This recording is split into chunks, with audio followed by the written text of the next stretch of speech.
Kan syarat-syarat imam yang disampaikan oleh Nabi Muhammad SAW yang pertama itu bukan karena umur, yang pertama itu karena bacaan.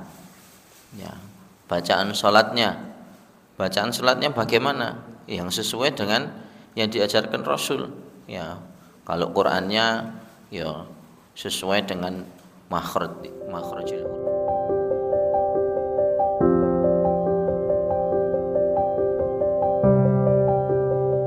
Allahumma inni a'udzu bika minar rihil ahmar wad damil aswad wad da'il akbar. Ya Allah ya Rahman ya Rahim ya Hayyu ya Qayyum ya Dzal Jalali wal Ikram.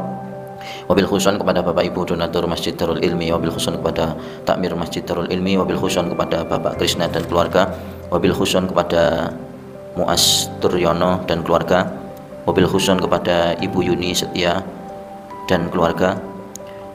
Ya Allah ya Rahman ya Rahim ya Hayyu ya Qayyum ya Dzal Jalali wal Ikram.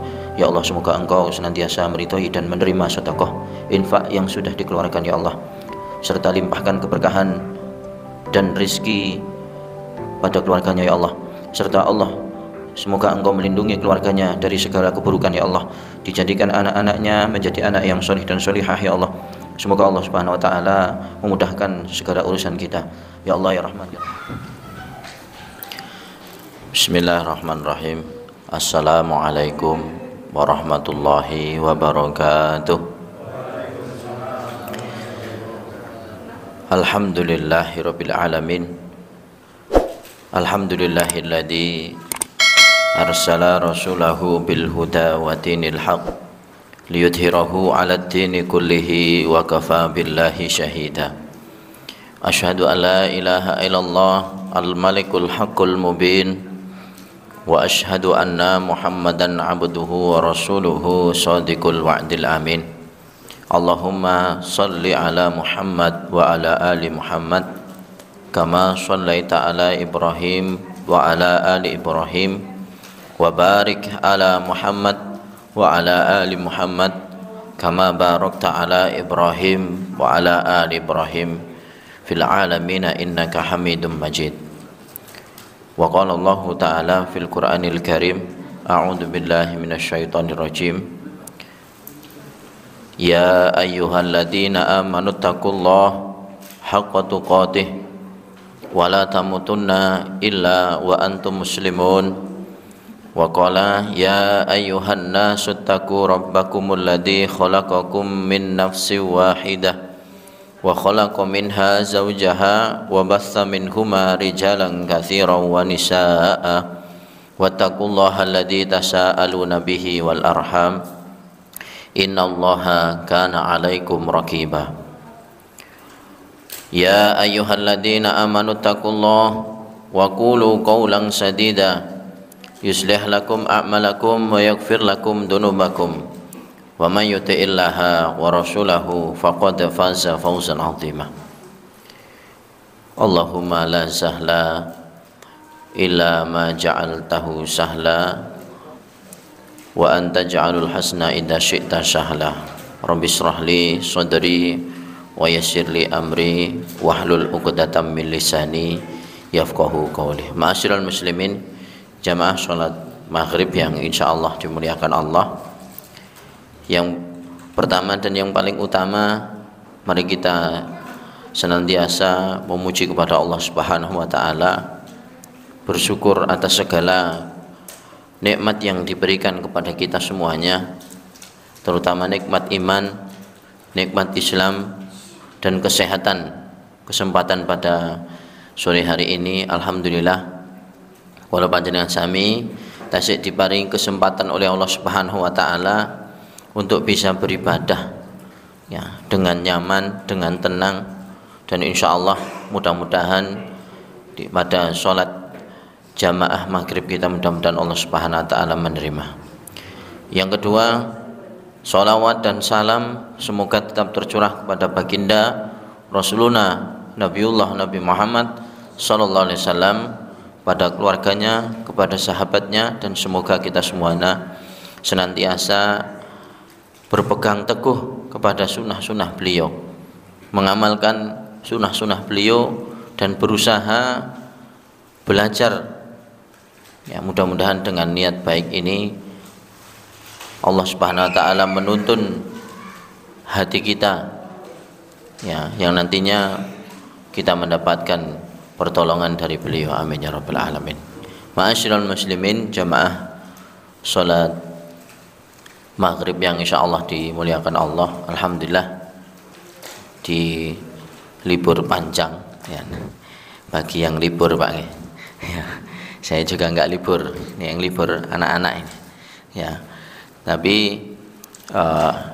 mudah-mudahan kembali ke aktivitas lagi, lebih semangat dengan niat yang baru, dengan tim yang baru, ya.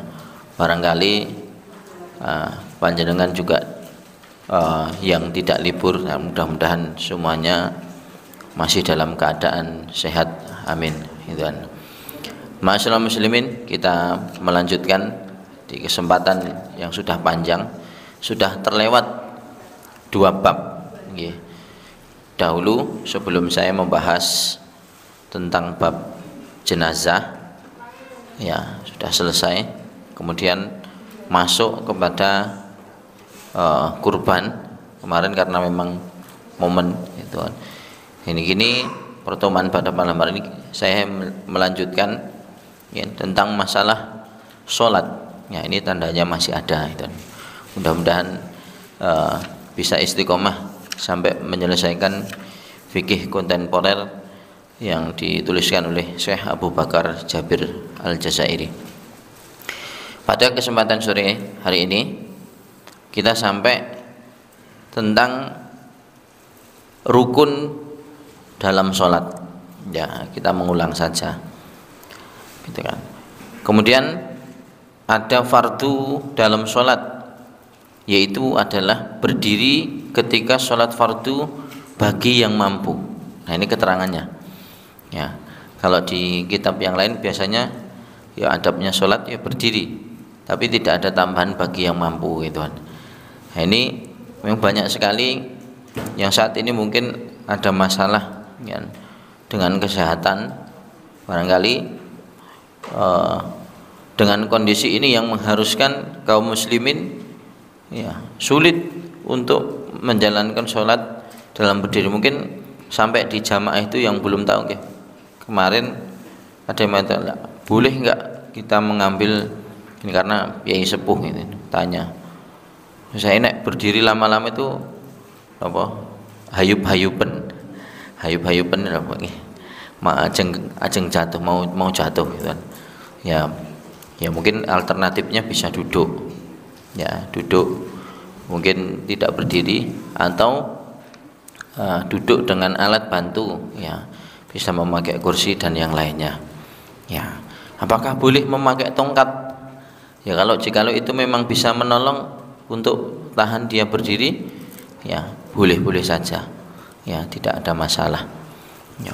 Di zaman Nabi tidak ada, berarti bid'ah, Ustaz. Ya, kabeh di bid'ah nih Pak. Pakai kursi bid'ah, ya. Ngangge AC bid'ah, ngangge kipas bid'ah, ciloko. Ya. Semua sudah dalam syariat, ya, sudah dibahas di dalam kitab.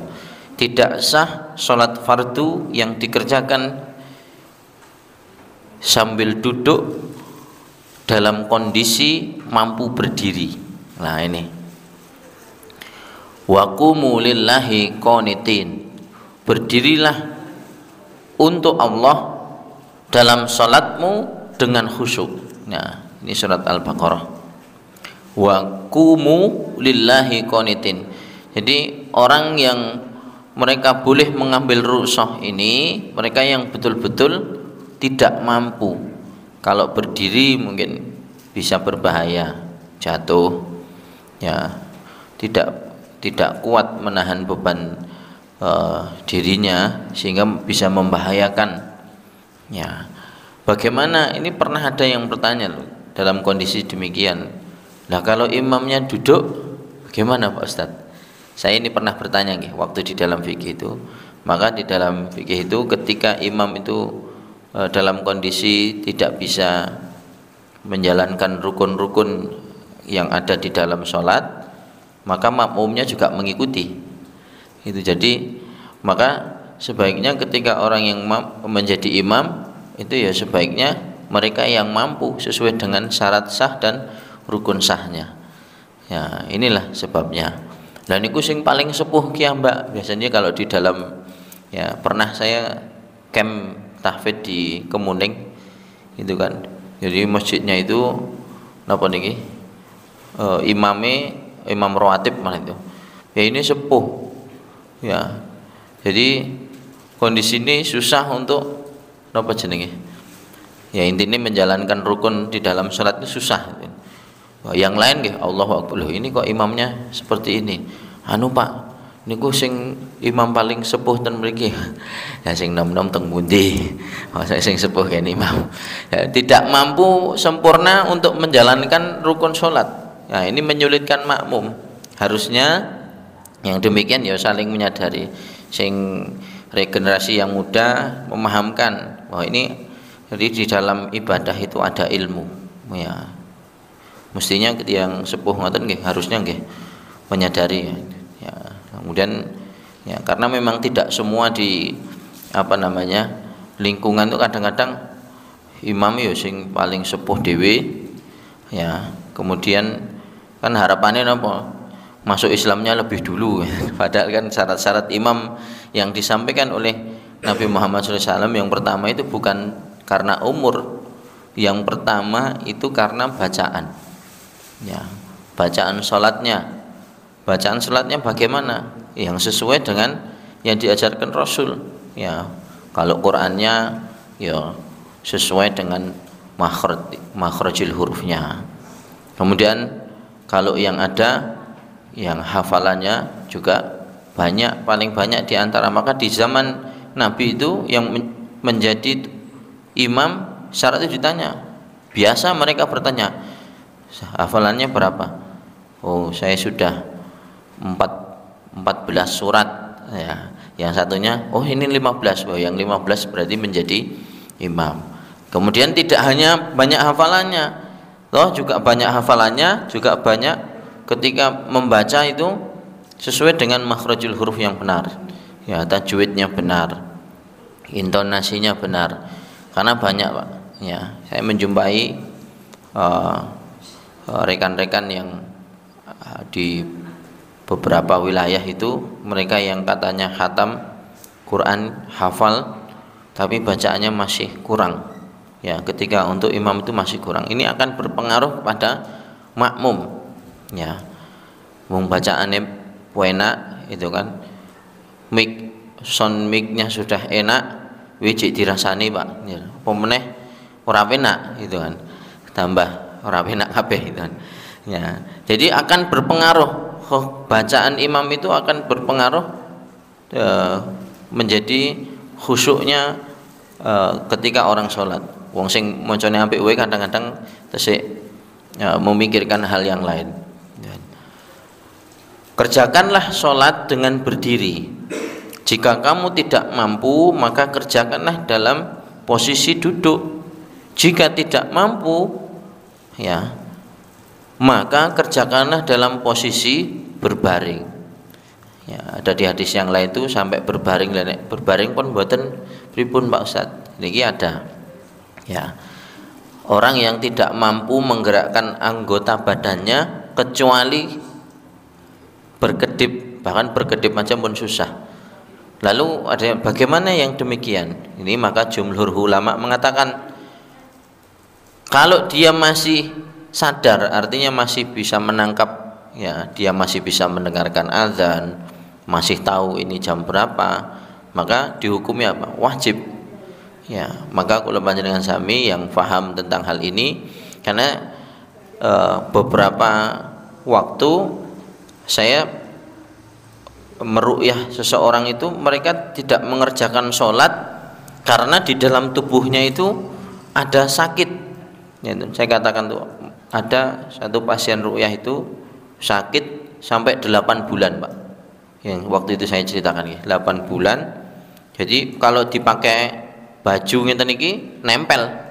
Saking napa niki gatelnya ini sudah bernanah hampir seluruh tubuhnya.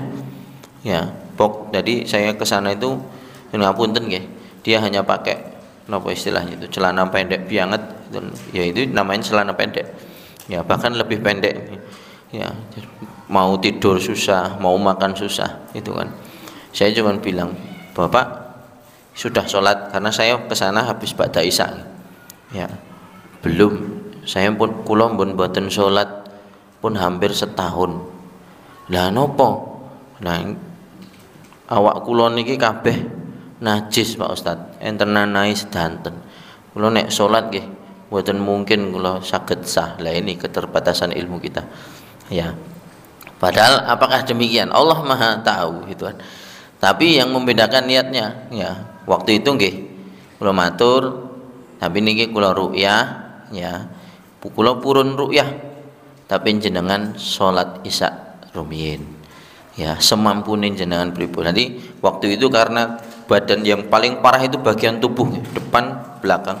Kula kan ngangge sarung, kula kan tayamum pun sak mampune jenengan. Mang salat madhep ngulon, monggo kula tenggoriin. Ngangge sarung ditutup auratnya yang laki-laki gampil nggih.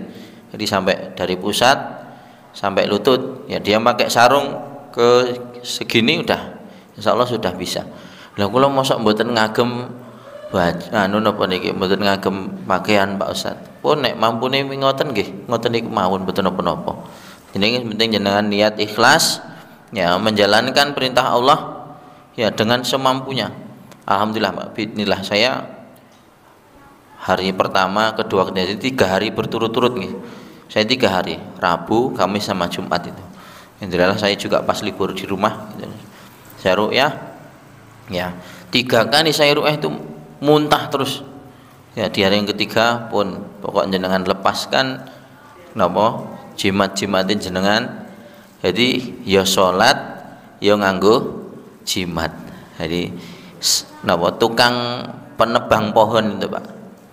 Tukang penebang pohon. Nah, mbuh kena sangate pohon napa kleru nebang pohon adalah menurut ceritanya ngoten niku. Nah, yang ditebang itu ada jin yang sudah tinggal di situ ratusan tahun. Ya, jadi sing jine mau ngamuk ngetut nih sing negor ngasih tangan Pak, ambil akhirnya membuat dia sampai sakit Pak. Jadi kalau melihat kondisi saat ini, kula nggih mboten tegel mutu. Jadi teman saya yang dari Batu Retno itu adalah ke situ ke rumah saya. Ya, ibu saya bilang napa Ustaz Teddy ini baru meruqyah.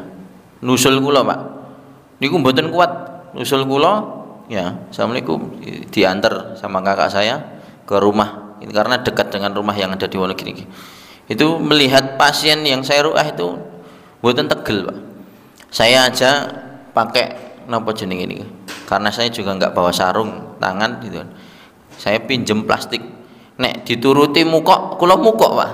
Karena melihat muntah ya, kalau melihat campur baur nggih bahasane ya, karena memang kondisinya sudah sangat parah. Katanya ke dokter udah beberapa kali Pak saya dirawat tapi tidak ada perubahan ya, pun dokter napa-napa, dokter kesehatan, dokter kulit ya, tapi namanya penyakit jin itu kadang-kadang tidak terlihat di medis, tidak terlihat, bisa Pak. Jadi diperiksa kepalanya ini pusing seperti ada sesuatu yang mengganjal di kepala itu, dites normal, tidak apa-apa.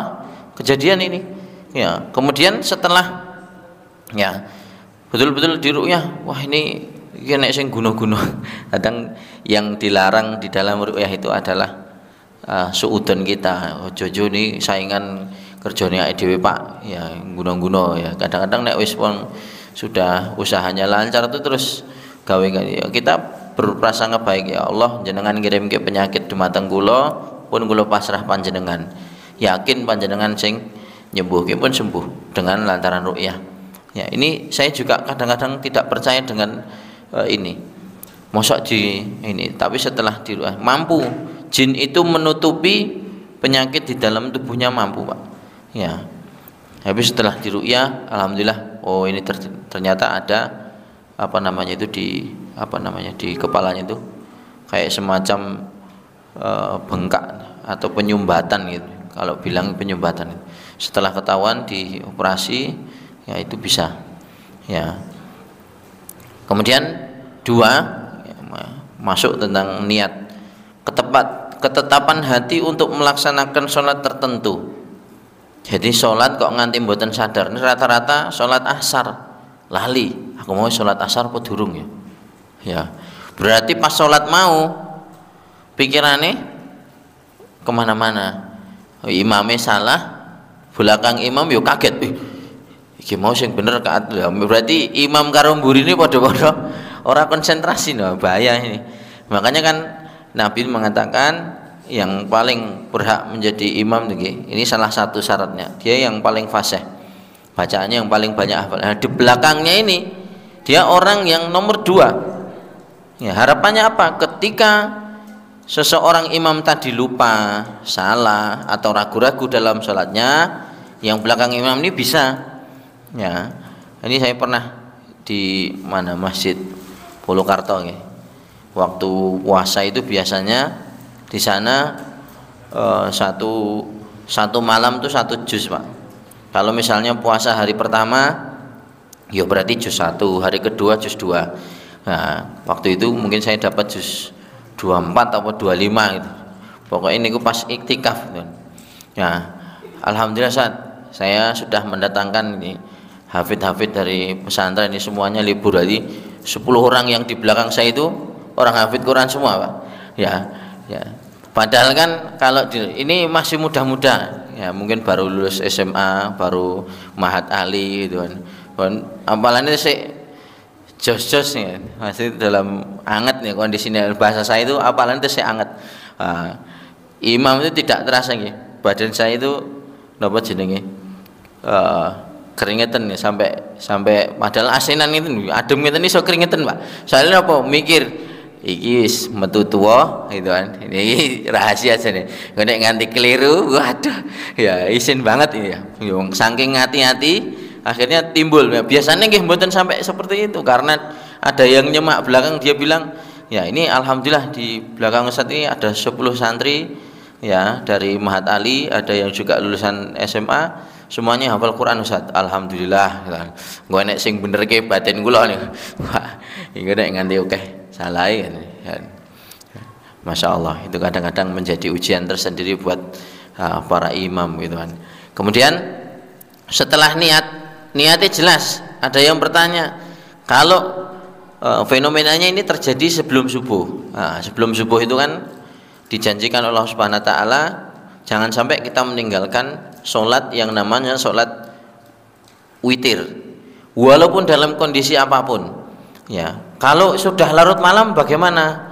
Nah, khawatir jikalau kita tidak terbangun saat subuh atau sebelum subuh, maka kerjakanlah sholat witir sebelum tidur. Meskipun itu hanya 1 rakaat, perintahnya ngoten niku, Pak. Ya, ning nek mboten khawatir jek tetep bangun, nek Kanjeng Nabi niku nek tidur belum larut malam, ya, kondisinya belum larut malam gitu kan. Niki napa jenenge niku?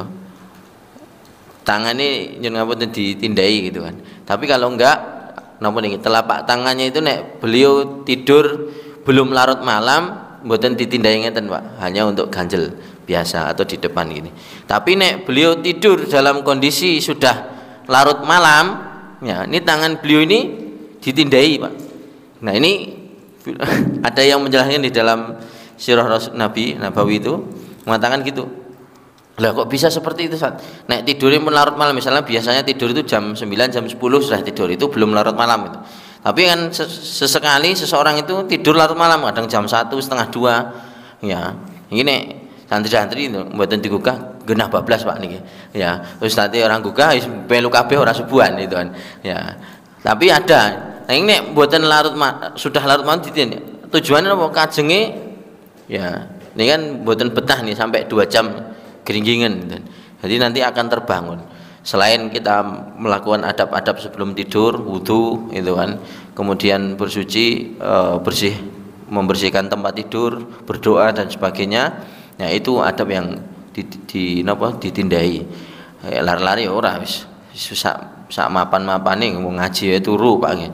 Pemeneh mapan ning tempat tidur saya suwe meneh itu kan. Ya lari-lari rumangsane kula ya padha kabeh.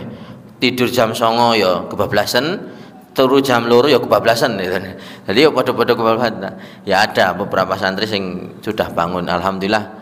Kemarin saya tanya dibangun ki ndak, ini ada yang bangun sholat berarti wis sadar Pak gitu kan. Kalau santri-santri sing ora digugah kok tangi dhewe ya gelem sholat tahajud, gelem sholat witir alhamdulillah.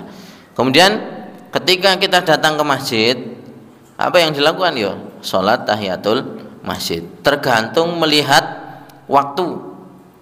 Nek waktu niku pun bibar azan nek tesik nyandak sholat tahiyatul masjid habis itu sholat fajar ya silahkan. Apakah harus di masjid? Mboten. Nek tahiyatul masjid ya di masjid. Tapi nek sholat fajar boleh dilakukan di rumah. Itu kan. Tidak harus datang ke masjid. Nek misalnya waktu itu longgar jenengan datang pas waktu azan saya kira mungkin subuh itu panjang ya. Menitan setelah azan itu bisa 15 menit sampai 20 menit. Ngono wae jek nek sing keri Pak itu. Ya kadang padahal niku sing azan niku pun muni ya napa sudah berjalan 10 menit baru adzan cek ngenteni 20 wah selak padang gitu kan, selak padang ya. Kemudian setelah niat jadi kudune sadar aku ki mau mengerjakan sholat apa ya, minimal itu. Di kitab yang lain disebutkan maka niatnya harus disampaikan ya. Monggo nek masalah niat itu bisa diucapkan silahkan, mantepe panjenengan mau diucapkan yo silahkan. Ora nek sing nyeneni wong niku yo enek pendapate ulama. Dan nek mboten sing penting jenengan sadar arep salat opo. Ya, oh iki arep salat zuhur ya. Jenengan memantapkan hati, mendahulukan napa bertawud pada Allah, meminta perlindungan baru takbiratul ihram sing mantep ya. Ora karo mlayu ya. Mlayu soalnya wis selak ketinggalan wi rakaat terakhir takbiratul ihrame Allahu akbar karo napa jenenge karo ruku. Wah iki terlalu tergesa-gesa. Mengucapkan lafaz Allahu akbar ya, ini di takbiratul ihram. Kuncinya salat miftahus salatit tuhuru wa tahrimuha at-takbiru wa tahliluha taslim. Ya, kuncinya salat adalah bersuci.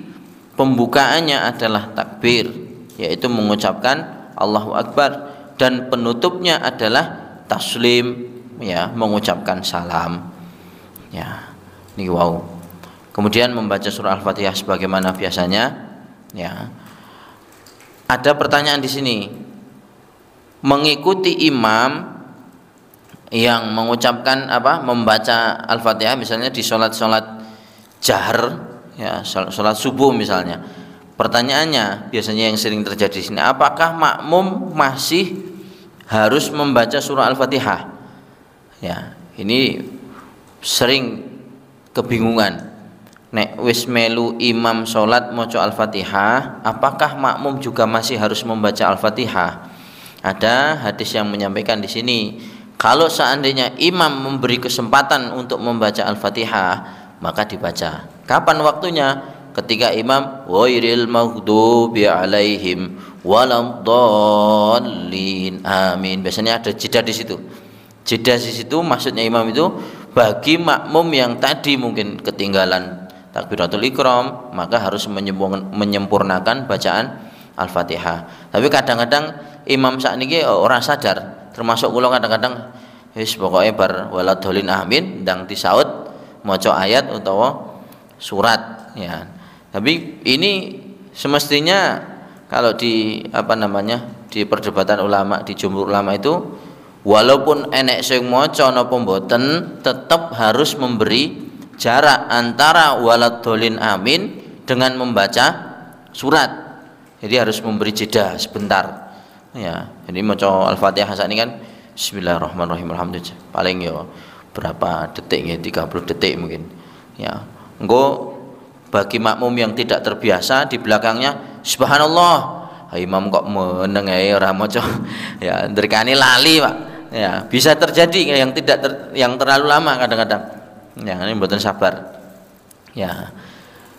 La sholata liman lam yaqra bi Fatihatil kitab.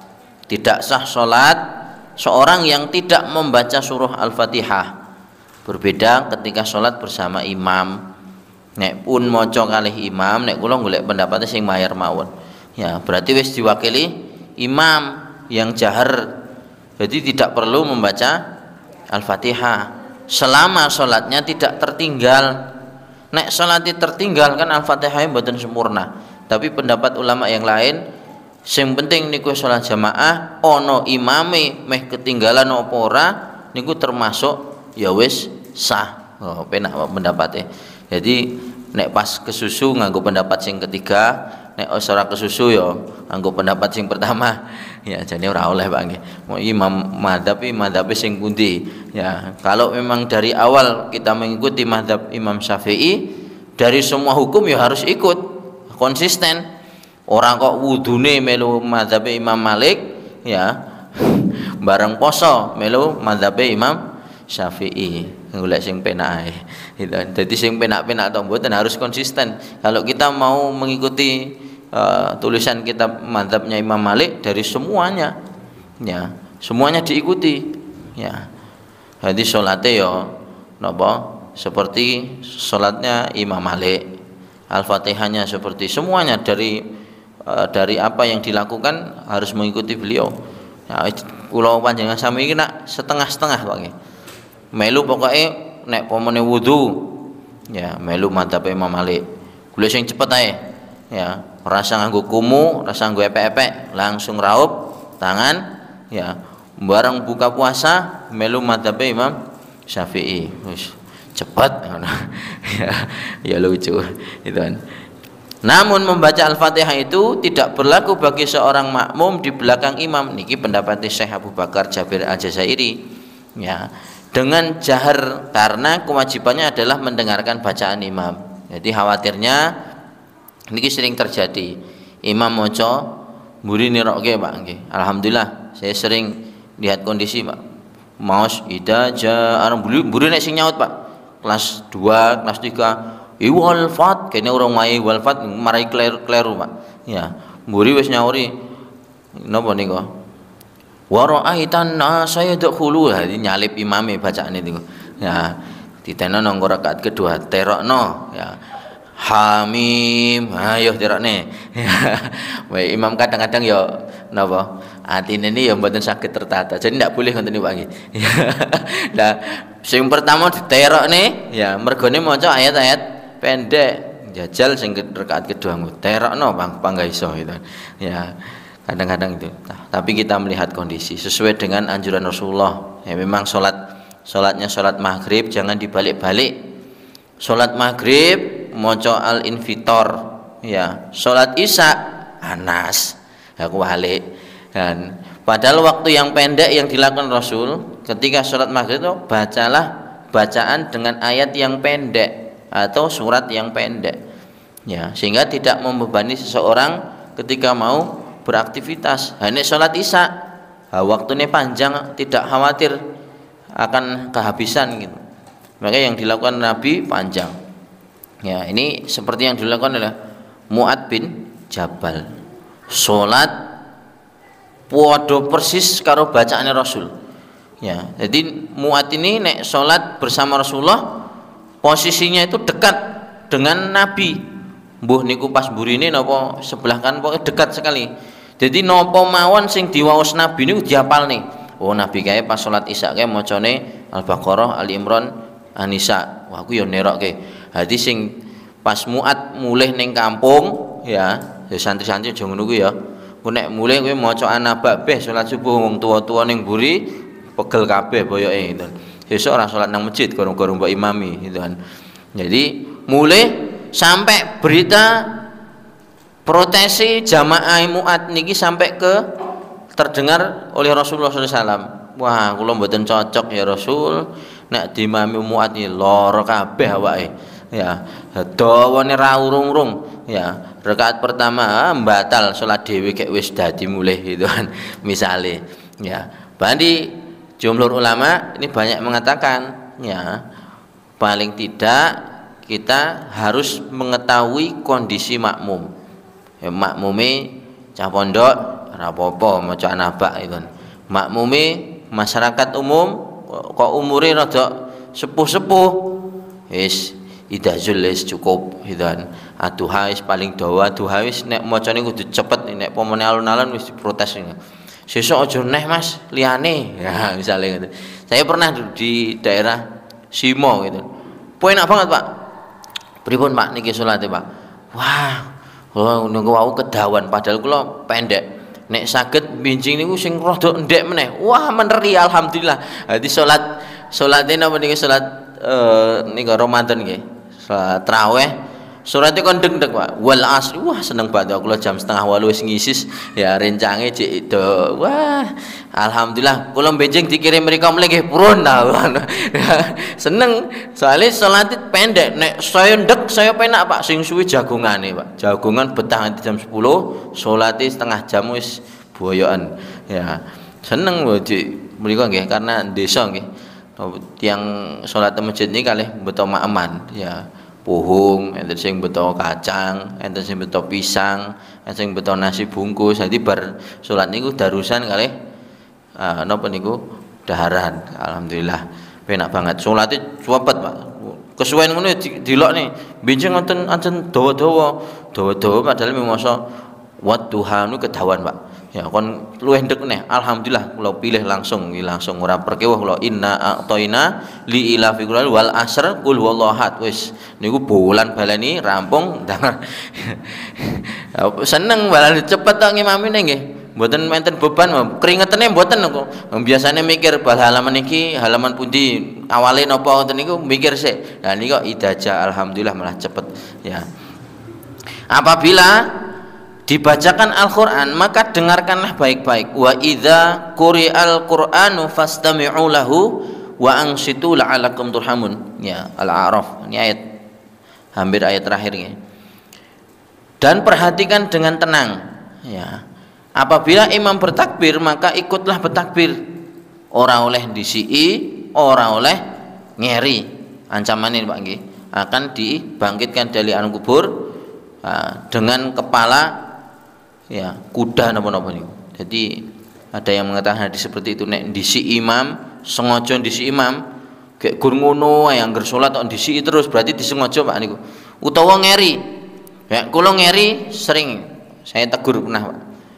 Di wonten sanding kula angger salat teng mriku kok ngeri terus. Lah kula kan mesti sandinge ngene ya ngerti Pak. Kula ya batin. Wong salat kok ngeri ya angger salat rene ngeri. Duhur mau ngeri, asar mau ngeri meneh Pak. Dilalah ya sandinge. Ya Allah iki tenanan Bu. Pak, jenengan pun ngertos napa dereng? Nek salat niku kudu manut kalih ngertos. Ha kula dereng rampung imam pun sujud to. Lah niku mboten urusane jenengan, urusane kalih Gusti Allah aku. Salate nek aturane aja gawe aturan dhewe kan. Kecuali nek futsal misalnya ora disemprit pun out ora disemprit wasit kan yo bablas wae to Pak nggih. Han ora disemprit wasit bablas handball niku lho. Bal-balan kan tergantung wasit. Nah niki Gusti Allah ora kena dihapusi jenengan arep kaya main bal-balan mawon. Ya. Nggih.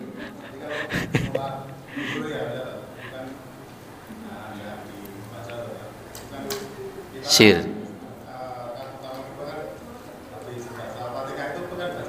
Ya.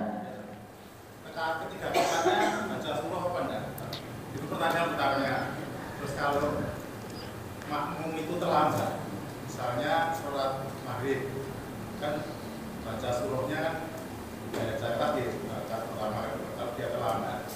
Pas rakaat ketiganya apakah dia yang terlambat itu juga harus membaca surahnya?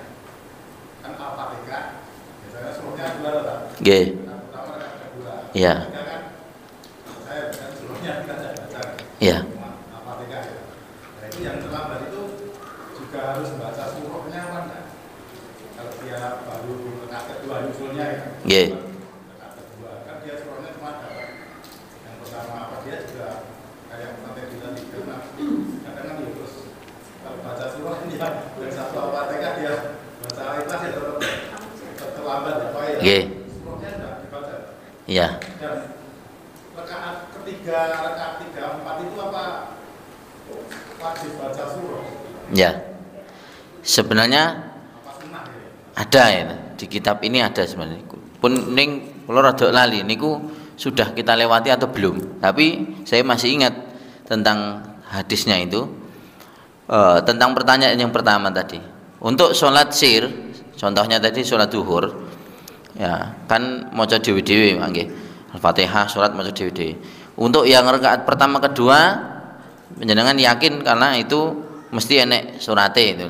Dan perlu dipahami sebelum kita melakukan itu bahwa yang menjadi bacaan wajib ya atau rukunnya itu hanya membaca Al-Fatihah. Untuk surat baik rakaat pertama 2 3 4 niku hukumnya sunnah. Ya, nek maos berarti untuk pahala, nek mboten salatnya tetap sah. Ya, Nabi pernah melakukan dua-duanya. Tuh, fikih ini pertanyaannya oke.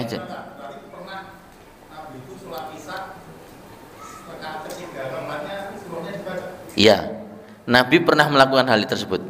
Ya, tapi yang sering ngeten, maksudnya tidak membaca jahar, Pak.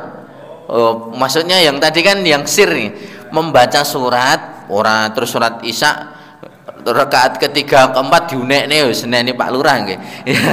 Wah niku langsung masjidnya ditutup ya. Kula entuk kasus niki mengke di YouTube langsung rame ngalah-ngalahne followere Ustaz Abdul Somad iki kok. Ya, mboten. Ya nek kalau rakaatnya salat Isya 3 4 artinya Nabi pernah membaca itu secara sir, Nabi pernah membaca surat ngoten. Pernah di salat asar nek contoh Nabi. Jadi sholat asar itu Nabi pernah satu ketika di rakaat pertama bahkan dibaca sholat apa, kedua sholat apa, ketiga sholat apa itu Nabi pernah. Tapi pendapat jumhur ulama itu cukup ya, karena kan Nabi pernah itu kan bukan berarti sering, Pak. Artinya ya kalau Nabi pernah berarti kita boleh melakukan ya. Tapi nek Nabi tidak pernah sama sekali berarti itu hanya pendapat ulama. Ya, dan pendapat yang pertama diperbolehkan membaca misalnya surat zuhur atau surat asar rakaat ketiga keempatnya boleh membaca surat, boleh kita tinggalkan. Tapi yang Nabi lakukan yang paling sering itu ya tidak. Jadi rakaat pertama dan kedua membaca surat, kemudian tiga keempat ya hanya cukup Al-Fatihah waladhdallin amin selesai, melakukan sampai selesai. Pertanyaan yang kedua tadi di sholat maghrib yang ketinggalan rakaat. Nah, aslinya secara penjelasan ini kadang-kadang jarang ditanyakan memang. Koyo sepele ning membuat ragu-ragu geden, Pak ya. Salat maghrib ketinggalan satu rakaat. Kan berarti rakaat keduanya imam menjadi rakaat pertamanya kita. Nah, ini penjelasannya adalah sebenarnya kita melanjutkan apa jenenge? Melanjutkan sholat itu kan mengganti rakaat yang tertinggal. Berarti kalau imam salam nek telatih sholat maghrib mau setunggal, berarti kan kita harus melanjutkan satu. Nah, ketinggalan rakaat yang satu kita ini kan mengganti rakaat ketinggalan di rakaat yang pertama. Ya, apakah membaca surat nek kula nggih perpedoman ini ku mau. Ya, ben akeh pahalane wong ya telat gitu kan. Maca wae sisan. Ya, yang Nabi yo pernah melakukan. Secara prinsipnya seperti itu. Sehingga tidak usah khawatir engko salat asar kayak aku maca iki bener banget. Malah justru saya sering melakukan ngeten. Misalnya salat asar. Sering kali salat duhur dan asar yang sir itu salah. Rakaatnya jadi ragu-ragu, Pak. Nah, ini kula akali biasanya pun. Nek dados imam atau dadi makmum biar tidak lupa. Jadi yang menjadi patokan kula, ya kita membaca 4 surat, ya tabat siyada abi lahabyu wa tab, kul huwallahu ahad, kul a'udzu birabbil falaq. Engko nek pomone 4 surat niki wis kawaca kabeh, engko nek lali kelingan, oh aku mau bar maca surat apa? Al falaq. Berarti saiki rakaat ketiga. Tinggi patokan ngoten niku, Pak. Ning kalau hanya 2 yang kita baca, kadang-kadang lali tenanan, Pak, ngeblank. Saya pernah satu ketika ikut di loke kudune duduk di antara dua sujud, imam bablas dilekne ngeyel Pak, subhanallah ngeyel, otomatis kan imam makmum tetap nderek ngadeg Pak, ora kena dilekne imame ora kelingan ngadeg terus makmume lungguh kabeh ora kena Pak. Ya imam salah ya kudu melu, ya makmume maksudnya harus ikut imam. Wong dilek pun dilek ki subhanallah ngeyel Pak, wis pede aku wis genah bener ya, padahal salah. Ya berarti makmume kudu melu. Ya paling enggak subhanallah 2 kali dia tidak ingat, ya harus ikut imam. Engko nek bar rampung, nek dia melakukan sujud sahwi berarti urusannya selesai. Berarti sadar nek dheweke salah. Ning nek ngeyel panggah ora sujud sahwi, jenengan elekke imam kok dilek ping pindho dublek kae to. Ya misale lah nyelak Pak, itu kan. Lah bener kok salah genah orang nganggo duduk di antara dua sujud. Panjenengan rakaate kudune lungguh sik. Oh iya toh, iya.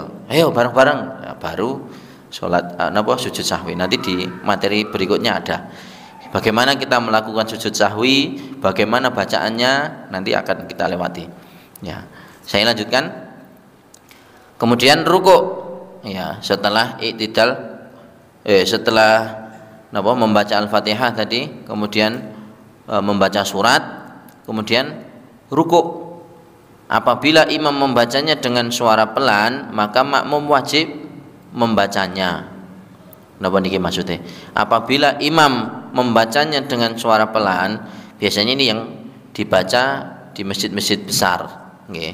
Seperti masjid napa niku Mekah ini kita mendengar Allahu Akbar, kan setelah itu ada suara Allahu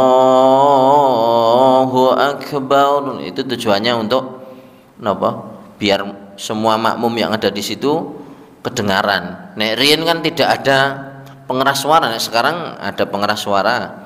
Tapi tetap napa jenenge Pak niku? Napa takbir kedua setelah imam itu ada. Dan itu disampaikan juga agar suara imam itu bisa sampai ke belakang, karena dulu tidak ada pengeras suara. Nek saniki pun enten alhamdulillah. Ya tidak perlu kalau di masjid-masjid sini, karena sudah terdengar sampai belakang. Bangun dari duduk, bangun dari rukuk atau i'tidal. Kemudian rukuklah sampai kamu tumak ninah dalam rukuk. Kemudian bangunlah dari rukuk sampai kamu berdiri tegak lurus.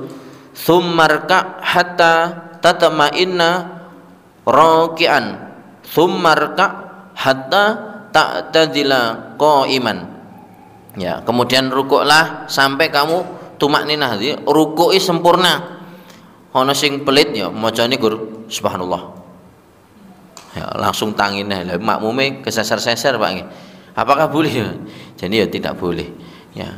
Karena salah satu yang menjadi rukun sahnya salat itu adalah tumak ninah. Nek gerakane durung sempurna, rukuke urung semeleh, mburine maca subhana rabbil azimi wa bihamdi urung rampung wis ngadeg imame Pak. Iki imam kilat tenan Pak iki.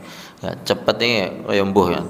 Atau ada bacaan yang kedua subhana Allahumma wa bihamdika Allahumma gfirli. Ya. Itu kalau itu dibaca sekali. Kalau subhana rabbil azimi wa bihamdih atau wa bihamdihi itu bisa dibaca 3 kali. Sebenarnya di dalam sholat itu kenapa para ulama membatasinya 3 kali? Ya itu karena disampaikan sama seperti Rasul. Apabila orang membaca lebih dari itu diperbolehkan. Tidak, itu bukan batas kudune sakmono mboten Pak. Jenengan aja maca ping pinten mawon. Nanti efeknya apa nek medeni nek dadi imam. Ini nek biasane maca 10 salat dhewe biasane Pak. 10 ndelah jenengan terus dadi imam. Macane 10 subhanakallahumma wa bihamdika Allahumma gfirli subhanakallahumma wa makmume iki ndang ayu-ayu benar glundung Pak nggih. Ya. Nah itu makanya jumhur ulama mengatakan dibaca 3 kali sudah cukup. Nek jenengan ajeng teng salat sunah dibaca banyak monggo silahkan. Ya, tidak masalah. Apakah tidak termasuk membuat-buat? Mboten. Karena memang Nabi salatnya panjang, Pak.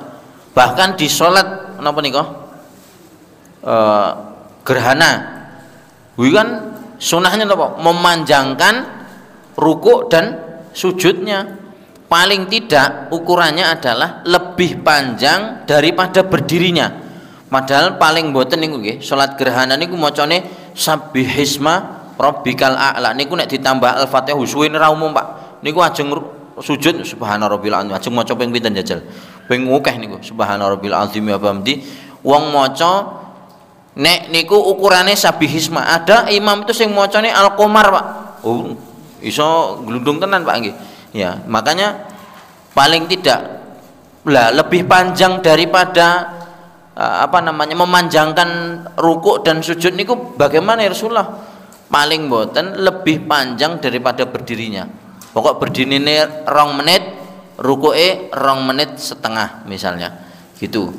Jadi lebih panjang. Kan salat gerhana kan napa istimewa nggih? Ada 4 pinten niku? Dadi lali, Pak. 2 kali rukuk dalam 1 rakaat. Nggih, bener apa ini? Jadi ada 2 kali rukuk, ada 2 kali baca Al-Fatihah, ada 2 kali baca surat. Ya niku pemene anaba, anasiat, ya napa melih niku? Abasa, at-takwir, haluah. Ya, salat 2 rakaat rasane kaya ngalahne salat tahajud 8 rakaat nggih. Dawa tenan Pak nggih. Ya, barangkali niku niki saya tandai. Mudah-mudahan kita besok bisa langsung melanjutkan secara cepat ya, karena di belakang ini masih ada beberapa bab yang harus dibahas, termasuk nanti ada sujud sahwi, sujud tilawah. Ini belum pernah praktek sujud tilawah nggih. Bingung. Imam Rangandani ngerti sujud tilawah iki ngopo kek? Wa idza quri'al Qur'anu fastami'u lahu wa ansitu la'allakum turhamun. Ngerti Imam sudah Allahu Akbar, makmum subhanallah. Iki ora iki jane iki piye ta iki? Ya, jane imame yang nggih kedas ngertos. Kalau di pondok mungkin sudah tahu gitu kan. Mungkin ini di masyarakat tuh sing paham nggih melu. Sing mboten paham ya mendel wis bene imam salah dituruti. Padahal mboten asal nggih. Walaupun salah ya tetap harus ikut gerakan imam. Ya orang kena protes, engko protesnya bareng oleh Pak. Setelah salat, apa kok kowe dadak sujud mau? Padahal kan sujud napa sujud sajadah nggih. Setelah sujud berdiri lagi melanjutkan melanjutkan bacaannya baru rukuk. Lah itu belum dihitung 1 rakaat karena sujudnya itu karena bacaan ayat sajadah tadi, bukan karena gerakan rukun sholat. Nah ini belum mungkin dipraktek nih Pak satu saat nih. Tapi kula kandhani sik rasa dawa-dawa mungkin ngangge surat napa nika sing enten ayat sajadah mungkin bisa al-insyikok nih betul salah gitu. Al-insyikok ada surat sajadah ya Mas ya. Nanti di situ ya sedengan Pak. Al-insyikok itu suratnya kan ming 1 halaman. 1 halaman insya Allah memiliki kuat. Mungkin Pak nanti sesekali di sholat isya kita ada sujud napa jenenge? Sujud sajadah atau ayat sajadah. Lah pripun mengke carane? Lah praktek nih Pak. Tapi dipelajari sih, urung dipelajari engko terus jenengan macane apa? Sajadah koyo ndek pas SMP kae sajadah baca lho. Sajadah urung rampung imam wis ngadeg mulai. Jane bacaane apa ya? Ya subhanallah wis. Padahal ada bacaan khusus. Sajadah wajhiya lilladzi khalaqahu wa sawwarahu wa saqasamahu bi khaulihi wa quwwatihi bi rahmatika ya arhamar rahimin. Kata ngoten niku nek mboten salah. Ya kula nggih pun dangu. Ya pun mempelajari ora dipraktekne ya bingung. Suatu saat jenengan salat di masjid, mungkin masjid Sayyid, mungkin masjid napa sing imame dari saya luar negeri kaget kok iki nganggo sujud ya. Nah, padahal itu ada gitu. Kita cukup sekian pertemuan kita pada sore hari ini dan kajian kita mudah-mudahan dibarokahi oleh Allah Subhanahu wa taala. Kita akhiri dengan hamdalah dan doa kita majelis. Alhamdulillahirabbil alamin. Subhanakallahumma bihamdika asyhadu an la ilaha illa anta astaghfiruka wa atubu ilaik. Assalamualaikum warahmatullahi wabarakatuh.